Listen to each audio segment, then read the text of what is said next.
Although Michael Jackson officially passed away in 2009, most of his fans never believed it. Because they had evidence that they wouldn't make them believe it. Fans think that Michael Jackson has been wearing many disguises since 2009 and has been caught on camera. In this video, we will examine in detail all the moments that were captured on cameras after Michael's death.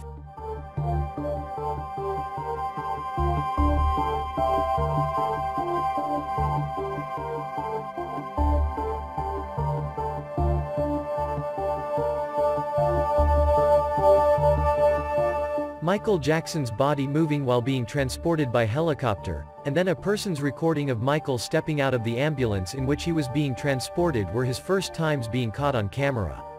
When the ambulance video was watched by millions of people, someone wanted to destroy the effect of these images and immediately a fiction was made, acting like this video was a prank video.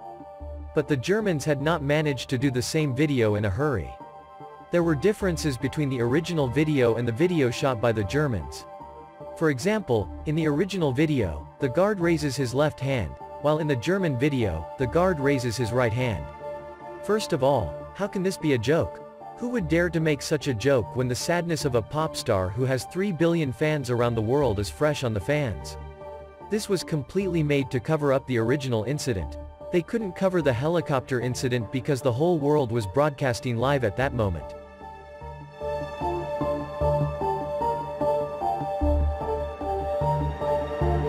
Two days after the date of Michael's death, Randy Jackson and Marlon Jackson, Michael's brothers, arrived in front of Michael's house in their car.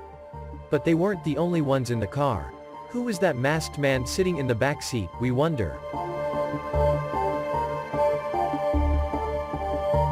And why were Michael's brothers Marlon and Randy laughing? Of course, it wasn't just Marlon and Randy who were laughing. Now let's move on to the ceremony full of funny things. 12th day of Michael Jackson's death, on July 7, 2009, a public memorial service was held at the Staples Center in Los Angeles, California. I'm talking about the place where the elephants with the biggest show on earth, written on them were circulated one night before the ceremony. Almost the entire art community attended the memorial ceremony. Michael's family's strange actions were talked a lot about at the ceremony. If only Michael's son Prince Jackson had forgotten about his father's pain. He was blowing gum at the ceremony. Her daughter Paris Jackson, on the other hand, took care of her headset in her ear. Was she listening to music or was she receiving instructions from someone about what to say at the ceremony? If you notice, she corrects her headset during the conversation. And look at this. After making his tearful speech with the directives she received and hugging his aunt, they smile and go inside. Mission completed. How was I, Aunt? Paris, who allegedly studied acting before the date of her father's death, did not seem to be able to demonstrate sufficient acting. The only happy ones at the ceremony were not just the prince or Paris, with Michael's father, together with his brothers. The ceremony's mood was like a wedding. Anyway, would Michael have been missing if the entire art community had attended the ceremony? Perhaps he wanted to go down in history as the first and only person to attend his own funeral. There were two mysterious people at the funeral, thought to be Michael, and they were both almost next to each other. This could have been a target diversion that was made by Michael. Yes, this man in the hat looked a lot like one of Michael's previous disguises. But I'm voting for the blonde woman. I think the man in the hat was a target diversion. If we look at the blonde woman's skin color, the Adam's apple, laryngeal protrusion, on her throat, which is usually seen in men, and the appearance of a black hair under her hair, we see that it's a great match with Michael. That hair was a wig. The person next to him holding hands claimed to be Michael's former bodyguard. Michael's sister Janet's look at the blonde woman seemed to say it all.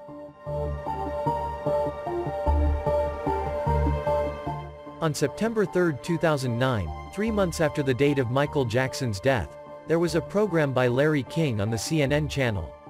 This was also the day of Michael's burial. There was a special guest on the program. Dave, aka David Rothenberg, came on the program to talk about Michael. Dave, who survived the hands of a psychotic father in 1983, had severe burns on 90% of Dave's body. In 1984, Michael Jackson, who was on the stage for a Pepsi commercial, nearly died in an accident called Pepsi accident. When the explosion that was supposed to happen on stage happened earlier than it should have, Michael was stuck in the middle of the explosion and his hair caught fire. There were third-degree burns on Michael's head, who were helped by the people at the area. Michael felt indebted to Allah for surviving this accident. And now Michael, who has developed a sense of empathy for burning people, has opened a burn center by donating $1.5 million to help all patients who have suffered Bushin's event all over the world. This hospital was also the hospital that treated Michael to survive. In 1985, he visited the Brotman Memorial Hospital and took care of the patients. Dave, aka David, was one of the patients treated for burns at Rothenburg. Jackson, who had established an emotional bond with him, took him under his protection and took over all the treatment costs. In fact, when Dave turned 18, he even got a job thanks to Michael. Michael treated Dave like a father, provided Dave with lifelong emotional support and friendship to make him forget about the terrible life that his father put Dave through. Michael had helped Dave with what he can do to a world full of cruel people with love by showing him love, friendship, fatherhood. After all this support, Dave felt that he owed a huge debt of loyalty to Michael. Years later, when the dates showed 2009, Dave had an opportunity to pay off this loyalty debt, even if it was small. Michael Jackson wanted to show that he was alive and relieve the sadness of his fans. And he had to do a crazy action for this. He chose the CNN channel that the whole world was watching. And he chose a disguise in which he could easily enter. Dave, who loved him like a father, had given him permission to disguise himself as him for a day. Michael's fans watching the live broadcast immediately noticed the oddity and showered the broadcast with tweets. With his voice, movements, eyes and timid looks that convey a message, this was definitely Michael Jackson himself. The real Dave didn't have that shoulder width. But the shoulder width of the person in the program was too long. It was as if he was wearing a costume. The real Dave's eye colors were also different. The number of fingers was also different. And, of course, their voices. Story, Larry. It was the visit to his Encino house was very impromptu, and it was kept a secret by my mother. And I had always been... Fans started to make videos to prove that their voices matched fully. But Dave already left the area and wasn't nowhere to be found. What was Miko Brando, the son of Marlon Brando, who was next to Dave on the broadcast, laughing at on the day of Michael's burial? Michael was alive, and he was sitting next to him in disguise. That's exactly what was funny. After this incident, millions of his fans began to believe 100% that Michael Jackson was alive. Shocking his fans, Michael had made history with the Dave incident. But Michael's actions would not be limited to this, he would continue to manifest himself. About 8 months after Michael Jackson's death, We Are the World's 25th year special anniversary song with more than 80 artists, including Justin Bieber, on February 1, 2010. Was published, and there was a man with a green mask at the minute 7:28. Let's see, who is this person in the green mask? Does it look familiar to you?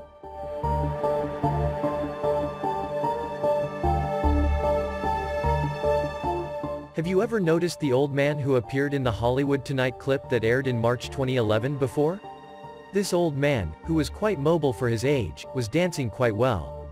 Michael was again trying to sneak into his clips to give us the message that he was alive. On December 1, 2011, Michael Jackson's family was invited to the X Factor USA competition. Michael's brothers Jackie, Tito and Marlon, as well as Michael's mother Catherine and Michael's children Prince, Paris and Blanket, were among the spectators at the competition. There was another person among the audience who attracted attention. Did the man in the hat, who is right behind Michael's mother Catherine, look familiar to you from somewhere? Yes, the master of disguise, Michael Jackson.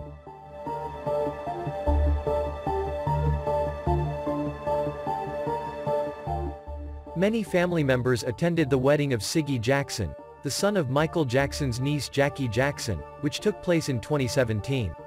And of course, Siggy's uncle Michael Jackson did not leave him alone on this happy day and attracted attention by entering a similar mayor disguise that he had previously entered in his ghost clip. Michael watched his daughter Paris and son Prince in the background.